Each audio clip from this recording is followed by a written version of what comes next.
Pas pastrimit të qendrës komanduese të Bashkisë së Tiranës nga njerëzit e afërt Erion Veliajt, fshesa e urdhëruar nga Babloku ka kaluar në një nga ndërmarrjet më të pasura e më të përfolura për abuzime. Ujësjellësi i Tiranës, sipas një burimi të sigurt nga grupi i afërt i drejtorit aktual Skerdi Drenova, kryetaria e komanduar Anuela Ristani, mëkëmësja zyrtare e Ramës në këtë betejë për të çmontuar klanin e Veliajt, ka nisur shkarkimet masive në UKT.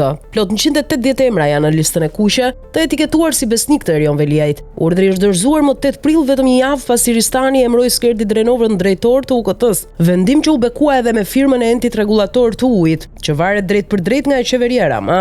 Por me urdhër të Bablokut, zbardhja dhe ekzekutimi i listës u shty pas 11 majit për të mos hapur plagë dhe vota të djegura brenda PS-s, sepse çdo shkarkim i një ushtari të Veliajt ka pasoja zinxhir përmes rrjedhave familjare dhe patronazhistëve në kutitë e votimit. Ristani ka nisur operacionin Zero Veliaj në bashkime për pikmëri kirurgjikale. Në UKT nuk bëhet fjalë për reduktim në organike, as për ulje shpenzimesh, as për menaxhim më të mirë të ujit, kanalizimeve e të tjerë. Bëhet fjalë vetëm për një operacion politik të Bablokut. Asnjë njeri i Veliajt nuk do mbetet në punë. Në fakt në UKT kanë mbetur edhe rreth 200 punonjës fantazm që marrin pagë pa e parë ndërmarrjen me sy. Disa prej tyre janë jashtë shtetit, por të punësuar në Tiranë si patronazhist honorifik. Ky pastrim është pjesa e akmarrjes personale dhe politike të Ramës ndaj Veliajt, të nisur që në momentin që Erioni u arrestua brenda 24 orësh, pa pritur as orën e 3 të procedurës. Fillimisht u godit sekretari i përgjithshëm i bashkisë, më pas urbanistika, tatim taksat, IMT-ja, parkimet dhe deri te drejtoria e kopshtit zoologjik. Kjo është një gjuhëti e pastër politike e cila do ta pastrojë bashkinë nga çdo rrënjë, rrje dhe frym që ka lidhje me njeriu, që dikur Rama e shiste si trashëgimtarin e tij. Tani që Veliaj është në burg dhe hijet e tij janë të padëshirueshme,